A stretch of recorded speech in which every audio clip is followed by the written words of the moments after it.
மகர ராசிக்காரங்களுக்கு பாத்தீங்கன்னா கடந்த ஆண்டு மார்ச் 29ஆம் தேதியிலிருந்து உங்களுக்கு வந்து 3ஆம் இடத்துல சனி பகவான் பெயர்ச்சி ஆயிட்டு இருக்காரு. 3ஆம் இடத்துல சனி பகவான் இருக்கும் போது வந்து தைரியம் ஏத்தி விடுவாரு. நமக்கு கான்பிடன்ஸ், தன்னம்பிக்கை தானா வரும். Peace of mind. உங்களுக்கு இப்போ வரைக்கும் கிடைக்காத வாய்ப்புகள் கூட மகர ராசிக்காரங்களுக்கு இந்த டைம் பீரியட்ல கிடைச்சிரும் சொல்லிட்டு சொல்லலாங்க. என்ன பட் 3ல சனி பகவான் இருக்கும் போது வந்து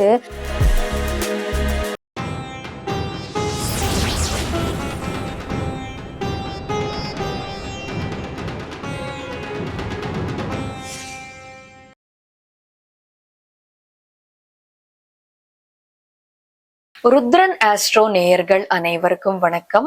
நான் உங்கள் ஜோதிடர் வர்ஷினி. முதல்ல என்னோட தமிழ்ல தவறுகளு தடுமாற்றங்களும் இருக்கும். காரணம் என்னோட பூர்வீகம் தமிழ் இல்லை. அதனால என்னோட தமிழ்ல ஏதாச்சும் குறைபாடுகள் இருந்தா என்னை மன்னிச்சிருங்க. ஸ்ரீ கிருஷ்ணா சைத்தன்யா பிரபு நித்யானந்த ஸ்ரீ அத்வைதா கதாதரா ஸ்ரீவாசாதி கௌரபக்த பிருந்தா. நேர்களே, இந்த வாட்டி நம்ம எதுக்காக வந்திருக்கோம்னா, உங்களுக்கு எல்லாமே தெரிஞ்சிருக்கும். ஜூலை 27ஆம் தேதி வந்து சனி பகவான் வக்ரகதியில பெயர்ச்சி ஆக போறாரு. இந்த வக்ரகதியில பெயர்ச்சி ஆகும் போது சனி பகவான் வந்து ஒவ்வொரு ராசிக்காரங்களுக்கும் ஒவ்வொரு மாதிரியான பலன்கள் கொடுப்பாரு. அந்த பலன்கள் வந்து கொஞ்சம் ஆழமா கொடுப்பாருன்னு சொல்லிட்டு சொல்லலாம். ஏன்னா பெயர்ச்சி வேற, வக்ரகதியில பெயர்ச்சி ஆகும் போது அதுக்குதான தனிப்பட்ட ரிசல்ட்ஸ்ன்றது இருக்கும்.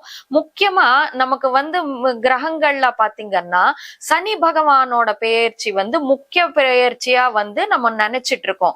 எதுக்குன்னா சனி பகவான் வந்து ஒரு கர்ம கிரகம். சோ அப்படிப்பட்ட கர்ம கிரகமான சனி பகவான் வந்து தன்னோட வக்ரகதியில பெயர்ச்சியில வந்து எல்லா ராசிக்காரங்களுக்கு எந்த மாதிரியான பலன்கள் கொடுக்க போறாருன்னு சொல்லிட்டு நம்ம பார்ப்போம். இப்போ மகர ராசியோட பலன் பேசுறதுக்கு முன்னால இது வரைக்கும் நம்ம சேனல் சப்ஸ்கிரைப் பண்ணாதவங்க சப்ஸ்கிரைப் பண்ணிக்கோங்க.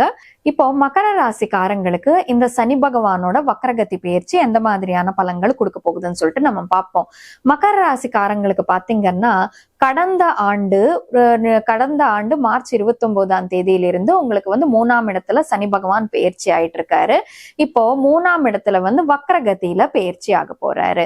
3ஆம் இடம் பாத்தீங்கன்னா தைரியத்துக்கு சம்பந்தப்பட்ட இடம், அப்படியே ஸ்கில்ஸ்க்கு சம்பந்தப்பட்ட இடம், அப்படியே வந்து கம்யூனிகேஷனுக்கு சம்பந்தப்பட்ட இடம். ஆனா பர்த்ருஸ்தானம், இந்த இளைய சகோதரிகளுக்கு சம்பந்தப்பட்ட இடம். இப்போ 3ஆம் இடம் பாத்தீங்கன்னா மாரகா ஹவுஸ். அது சோ கெட்டவன் கெட்டதில் கிட்டிடும் ராஜயோகம் சொல்லுவாங்க பாத்தீங்களா. 3ஆம் இடத்துல சனி பகவான் இருக்கும் போது வந்து தைரியம் ஏத்தி விடுவாரு. நமக்கு கான்பிடன்ஸ், தன்னம்பிக்கை தானா வரும். Peace of mind. மகர ராசிக்காரங்க 2017ஆம் ஆண்டுல இருந்து 2026ஆம் ஆண்டு வரைக்கும் வந்து பிரச்சனை ஃபேஸ் பண்ணிருக்கீங்க, ஜூன் வரைக்கும். இப்போ எப்படின்னா உங்களை யாரோ வந்து ரொம்ப கூண்டுல வச்ச உங்களை வந்து கூண்டுல கட்டி போட்டவங்களை வந்து அப்படியே பரவ விட்ட மாதிரி இருக்கும். அங்க ஃப்ரீயா ரிலீஸ் பண்ண மாதிரி இருக்கும் இந்த டைம் பீரியட். உங்களுக்கு கட்டாயமா நீங்க நினைச்சது இந்த டைம் பீரியட்ல உங்களால தக்க வச்சுக்க முடியும். முதல்ல எர்னிங்ஸ் வைஸ் உங்களுக்கு ரொம்ப நல்லதுன்னு சொல்லிட்டு சொல்லலாங்க. உங்களுக்கு இப்போ வரைக்கும் கிடைக்காத வாய்ப்புகள் கூட மகர ராசிக்காரங்களுக்கு இந்த டைம் பீரியட்ல கிடைச்சிரும் சொல்லிட்டு சொல்லலாங்க. அப்படியே உங்களுக்கு வந்து 3ஆம் வீட்டுல சனி பகவான் பெயர்ச்சி ஆயிட்டு இருக்கும் போது ஸ்கில்ஸ், ஹேண்ட்ஸ் ரிலேட்டட் ஸ்கில்ஸ் கத்துக்கிறதுக்கு நல்லது. முக்கியமா இந்த சனி பகவான் யாருக்குன்னா அண்டர்பெய்டு டெக்னீஷியன்ஸ், அவங்களுக்கு சர்வீஸ் செக்டர் ஜாப்ஸ் பண்றவங்களுக்கு எல்லாத்துக்குமே வந்து சனி பகவான் வருவாங்க. சோ 3ல சனி பகவான் பெயர்ச்சி ஆயிட்டு இருக்கும் போது வந்து எலக்ட்ரீஷியன் ஒர்க்ஸ், அதுக்கப்புறமா வந்து எதா இருந்தாலும் இந்த டிவி ரிப்பேர் செய்யறது, ஏசி ரிப்பேர் செய்யறது, இந்த மாதிரி ஒர்க்ஸ் கத்துக்கணும்னு நினைக்கிறவங்களுக்கு ரொம்ப நல்ல டைம் பீரியட்னு சொல்லிட்டு சொல்லலாம். எதுக்குன்னா இந்த டைம் பீரியட்ல நீங்க அந்த ஒர்க் கத்துக்கிட்டா உங்களுக்கு வந்து அது ஃபியூச்சர்ல அந்த ஒர்க் மூலமா ஒர்க் ஃப்ளோ வரும். பேருக்குதான் இப்போ நம்ம சில பேரை பார்த்துப்போம் இல்லையா, எப்படின்னா பேருக்கு தான் மெக்கானிக்கா இருப்பாங்க, பேருக்கு தான் எலக்ட்ரிஷியனா இருப்பாங்க, ஆனா டெய்லி போயிட்டு ஒரு 1000 ரூபாய் 2000 ரூபாய் சம்பாதிச்சுட்டு வருவாங்க. அந்த மாதிரி இருக்கும். எதுக்குன்னா அவங்க எல்லாமே வந்து கரெக்ட் கரெக்டான டைம் பீரியட்ல கரெக்டான தொழில் கத்துக்கினவங்க. சோ இந்த டைம் பீரியட் முக்கியமா இந்த சினிமா இண்டஸ்ட்ரியில இருக்கிற டெக்னீஷியன்ஸ், எடிட்டர்ஸ், டெக்னிக்கல் ஒர்க்ஸ் கத்துக்கிறவங்க, editors, cinematographers, assistant cinematographers, sound engineers, sound engineering கத்துக்கணும், இந்த மாதிரி கிராஃப்ட்ஸ் கத்துக்கணும்னு நினைக்கிறவங்களுக்கு ரொம்ப நல்ல டைம் பீரியட்னு சொல்லிட்டு சொல்லலாம். என்ன பட் 3ல சனி பகவான் இருக்கும் போது கொஞ்சம் சனி பகவான் மிஸ் அண்டர்ஸ்டாண்டிங்ஸ்க்கு சம்பந்தப்பட்ட பிளானட். 3ஆம் இடம் கம்யூனிகேஷனுக்கு சம்பந்தப்பட்ட இடம். சோ நம்ம கம்யூனிகேஷன்ன்றது மிஸ் அண்டர்ஸ்டாண்ட் செஞ்சுக்கப்படும். சோ சில பேர் இப்ப நம்ம ஒண்ணு நினைச்சு பேசுவோம், அது மத்தவங்க வேற ஒன்னா ஃபீல் பண்ணுவாங்க. சோ அந்த மாதிரி டைம் பீரியட் இதுன்னு சொல்லிட்டு சொல்லலாங்க. அப்புறமா உங்களுக்கு வேற என்னென்ன விஷயத்துல நல்லா இருக்குதுன்னு பாத்தீங்கன்னா யங்கர் சிப்ளிங்ஸ். சோ உங்க யங்கர் சிப்ளிங்ஸ் நான் 3ல சனி பகவான் இருக்கும் போது யங்கர் சிப்ளிங்ல இருந்து பிரிச்சு வைப்பாங்க சனி பகவான். என்ன யங்கர் சிப்ளிங்ல இருந்து பிரிச்சு வைப்பாங்கன்னு சொல்றீங்க, இது எப்படி நல்லதாகும் பாத்தீங்கன்னா, நான் மோஸ்ட்லி 3ல சனி இருக்கும் போது யங்கர் சிப்ளிங் கொஞ்சம் ஃபாரின் போறது, வெளிநாட்டுக்கு போய் படிக்கிறது, இந்த மாதிரி விஷயங்கள் நடக்கிறதுக்கான டைம் பீரியட்னு சொல்லிட்டு சொல்லலாங்க. அப்படியே ஷார்ட் டிஸ்டன்ஸ் டிராவல்ஸ்ன்றது உங்களுக்கு இருக்கிறதுக்கான வாய்ப்புன்றது இருக்கும்னு சொல்லிட்டு சொல்லலாங்க. 3ஆம் வீட்டில் இருந்து பார்வை எங்க விழுது பாத்தீங்கன்னா 3ஆம் பார்வையால 5ஆம் வீட்டை பார்த்துட்டு இருக்காங்க. குழந்தைங்களுக்கு சம்பந்தப்பட்ட இடம், படிப்புக்கு சம்பந்தப்பட்ட இடம், மாணவர்களுக்கு மாணவிகளுக்கு நல்ல படிப்புல கான்சென்ட்ரேட் பண்ண முடியுங்கனால நீங்க ஆசைப்பட்ட இடத்துல உங்களுக்கு சீட்டு கிடைப்பதுக்கான வாய்ப்பு இருக்குதுன்னு சொல்லிட்டு சொல்லலாம். அப்படியே குழந்தைங்க மூலமா ஒரு சில நன்மைகள் அன்றது உங்களுக்கு நடக்கிறதுக்கான வாய்ப்புண்டுன்னு சொல்லிட்டு சொல்லலாம். 3ல இருந்து 5 மேல பார்வை வச்ச சனி பகவான் ஷார்ப்பா உங்களால இந்த டைம் பீரியட்ல திங்க் பண்றதுக்கான வாய்ப்புண்டுன்னு சொல்லிட்டு சொல்லலாங்க.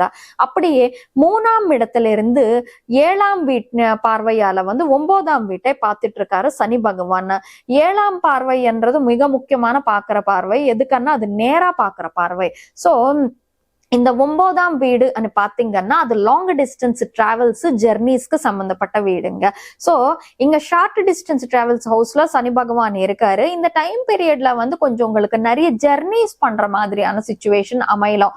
ஷார்ட் டிஸ்டன்ஸ் ஜெர்னிஸ் டிராவல் பண்றதுக்கு, அது எய்தர் நீங்க ஃபேமிலி வகையில டூர் போறது ஆகலாம், இல்லைன்னு வைங்க திருக்கோயில் சந்தர்சனம் பண்றதுக்கு, இந்த மாதிரி இருந்தாலும் ஆகலாம். சோ இந்த டைம் பீரியட்ல கொஞ்சம் நிறைய பேருக்கு பிலிகிரமேஜஸ்க்கு போறதுக்கான வாய்ப்பு பண்றது அமைச்சு கொடுக்கிறாரு சனி பகவான். இப்ப 3ஆம் இடத்துல இருந்து பார்வை எங்க வைக்கிறாரு, 11ஆம் வீட்டு மேல வைக்கிறாரு. 11ஆம் வீடு மூத்த சகோதரர்களு, சகோதரிகளு, எல்டர் சிப்ளிங்ஸ், அதுக்கப்புறம் லாபங்களுக்கு சம்பந்தப்பட்ட வீடு. இந்த டைம் பீரியட்ல உங்க உழைப்பு மூலமா நல்ல லாபங்கள்ன்றது சம்பாதிச்சிருவீங்க. ஏன்னா 3ஆம் வீடு ஒண்ணு சொல்ல மறந்துட்டேன், உழைப்புக்கு சம்பந்தப்பட்ட இடம், உழைப்புக்கு சம்பந்தப்பட்ட பிளானட், உழைப்புக்கு சம்பந்தப்பட்ட வீட்டுல உட்கார்ந்து இருக்காங்க. இந்த டைம் பீரியட்ல கொஞ்சம் உழைச்சாலே போதும் உங்களுக்கு நல்ல பெனிஃபிட்ஸ்ன்றது கிடைச்சிரும் சொல்லிட்டு சொல்லலாங்க. உழைப்புக்கு ஏத்த மாதிரி லாபங்கள் பலன்கள்ன்றது இந்த டைம் பீரியட்ல அமையும். மூத்த சகோதரர்களும் சகோதரிகள் இருந்தா கொஞ்சம் சப்போர்ட் பண்ணுவாங்க, நண்பர்கள் இருந்து சப்போர்ட் கிடைப்பதுக்கான வாய்ப்புண்டுன்னு சொல்லிட்டு சொல்லலாம். மகர ராசிக்காரங்களுக்கு மொத்தத்துல பாத்தீங்கன்னா மகர ராசிக்காரங்களுக்கு இந்த டைம் பீரியட் ரொம்ப ரொம்ப நல்ல டைம் பீரியட்னு சொல்லிட்டு சொல்லலாங்க. அப்புறமா உங்களுக்கு என்ன பண்ணா நல்லா இருக்கும்னு சொல்லிட்டு சொல்லலாம் ரெமெடி. இப்போ கொஞ்சம் 3ல சனி போகும்போது தைரிய கான்பிடன்ஸ் நல்லா வரும். ஆனா சனி ஃபியரி பிளானட் இல்லையா, 3 தைரியஸ்தானம் இல்லையா. சோ கொஞ்சம் உள்ளுக்குள்ள இன்செக்யூரிட்டிஸ் இருக்கும். அந்த இன்செக்யூரிட்டிஸ் போக்குறதுக்கு ஆஞ்சநேயருக்கு டெய்லி ஹனுமான் சாலிசா ஒண்ணு படிச்சுக்கிட்டா உங்களுக்கு நல்ல தைரியம் அமையும்னு சொல்லிட்டு சொல்லலாங்க. இது இந்த மகர ராசிக்காரங்களுக்கான பலன். மகர ராசிக்காரங்களுக்கு மத்தபடி எல்லா விதமான நல்ல பலன்கள் அமையணும்னு சொல்லிட்டு அந்த கடவுள்கிட்ட வேண்டிக்கிட்டு சர்வே ஜனா சுகினோப வந்து. ருத்ரன் ஆஸ்ட்ரோ நேயர்களுக்கு சின்ன அறிவிப்பு. நீங்க கடந்த 2 ஆண்டுகளா எங்களோட சேனலுக்கு ரொம்ப ஆதரவு கொடுத்துட்டு வர்றீங்க. நீங்க கொடுக்கிற ஆதரவுக்கு மிக நன்றி. சோ நீங்க கொடுக்கிற ஆதரவுக்கு நாங்க திரும்பி ஏதாச்சும் ஒண்ணு பண்ணணும் இல்லையா, அதனால உங்க எல்லாத்துக்குமே சின்ன பரிசு ஒண்ணு கொடுக்க போறோம். அது என்னன்னு பாத்தீங்கன்னா, இந்த ஆகஸ்ட் 2ஆம் தேதி எங்களோட சேனல் ஆரம்பிச்சுட்டு 2 ஆண்டுகள் முடிய போகுது. இந்த 2வது ஆண்டு நாங்க கொண்டாடணும் நினைச்சோம். அதாவது ஆகஸ்ட் 2ஆம் தேதி ஞாயிற்றுக்கிழமை அன்னைக்கு காலையில 11 மணிக்கு நான் லைவ்ல வரப்போறேன். உங்களுக்கு விருப்பம் இருந்தா வந்து நீங்க உங்களுக்கு இருக்கிற சந்தேகங்கள் வந்து எனக்கு டைரக்டா கால் பண்ணிட்டு லைவ்லயே நீங்க தெரிஞ்சுக்கலாம். அதுக்கு நீங்க ஒரு சின்ன விஷயம் பண்ண வேண்டியிருக்குது. இந்த சேனல்ல வந்து ஸ்க்ரோல் ஆயிட்டு இருக்கிற நம்பர் என்னோட பர்சனல் நம்பர் கிடையாது. சேனல் நம்பர் ஸ்க்ரோல் ஆயிட்டு இருக்கிற சேனல் நம்பருக்கு கால் பண்ணிட்டு வந்து நீங்க முதல்லயே வந்து உங்க ரெஜிஸ்ட்ரேஷன்ன்றது பண்ணிக்க வேண்டியிருக்கும். ஸ்லாட் புக் பண்ணிக்க வேண்டியிருக்கும். ஸ்லாட் புக் பண்றதுக்கு நீங்க எந்த ஒரு ஃபீஸ் கட்ட தேவையில்லை. இது முழுக்க ஃப்ரீ. விருப்பம் இருக்கிறவங்க வந்து சேனல் நம்பருக்கு கால் பண்ணிட்டு வந்து உங்க ஸ்லாட் புக் பண்ணிக்கோங்க. நன்றி.